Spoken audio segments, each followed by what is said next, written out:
Hey gang, what's happening? Today is one of those days I should have never left the house because it wound up being a very expensive day. First, had to get me 10 gallon of gas. I get the small cans so they're easier to handle.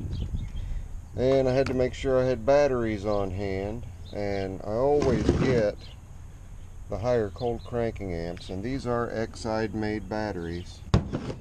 So I always make sure I get those from Rural King, and I also check my dates to make sure that I get the latest ones out. And then this odd and unusual box here that says Converse has a pair of Chuck Taylors in it for my daughter's wedding. How redneck is that? There we go. Red high top Chucks. And then I'm wearing a ivory shirt with a teal blue tie. I didn't pick it. And then you see here, it's my power probe, and I've had this power probe for 12 years, and it was the only model that they had at the time, 12 to 24 volt, and power probes are freaking awesome. So I went to another one of my local pawn shops, not KT Pawn, but Muncie Pawn, and those wonderful people there had this power probe there, and this is a power probe 3. I'll show you here.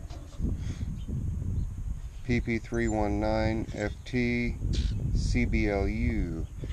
And I really don't care what color it is. I just like that it is the newer advanced model. Now, here's the cool thing about this. It is brand spanking new. The plastic hasn't even been taken off the lens yet. So, how much do these run? Well, you can see there it is right there. Alright, this is on Amazon. $127.40, which is about right. I mean, that's ballpark. They'll range anywhere, and you get them off a Snap-on truck, you're looking at 170, 180 bucks. You order them online, obviously you're going to get them cheaper. So they had $89 on it, 90 bucks, and I took a chance with Darren. I said, Darren, I'll give you 60 bucks cash for it. And he looked at it for a minute and he goes, all right. So another pawn shop score there. Zippo's happy about that. So that means that I can leave this one in old blue and have this one in the shop. And if you guys aren't familiar with what a power probe is and what it does, it helps you troubleshoot electrical issues with your vehicle. So and hang on, get my step out here. Us old broken guys, we gotta have our steps. All right, there we go. And I did just a little bit of updating in the big long toolbox. It's because I'm going to be recovering some very large pieces of ash.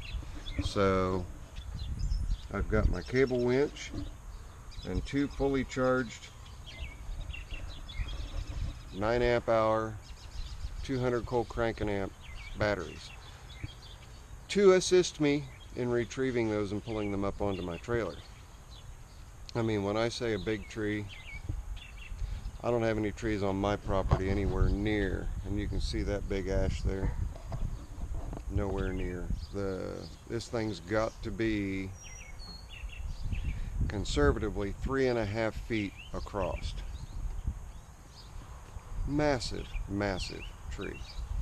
So I will be splitting it down. But anyway, it's just a little bit of update that we had there. And then, of course, I picked up some fuel line that I'm going to be needing. So, spent a bunch of money today. But that's alright. You got to spend money to make money, right? I got a neighbor looking at me funny. He always does. He'll sit out on that back porch. I'm not going to show it to you. But the wife knows that I shoot videos. I don't know if the husband knows or not, but he always is entertained by me standing out here talking to myself, looking at a little cube that I'm hanging on to.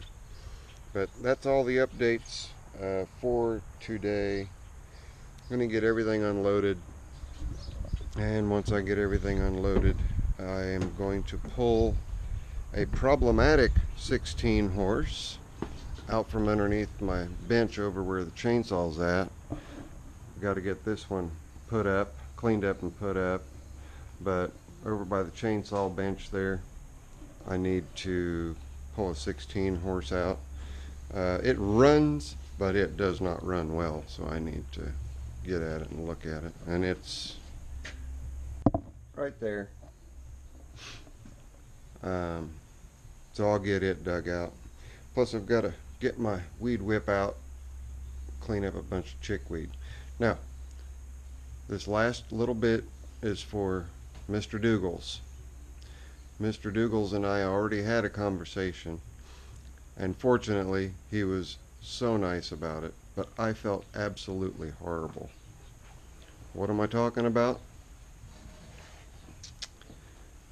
I had a bunch of boxes, and I set the boxes out to the trash, or out to the burn pile so I could burn them.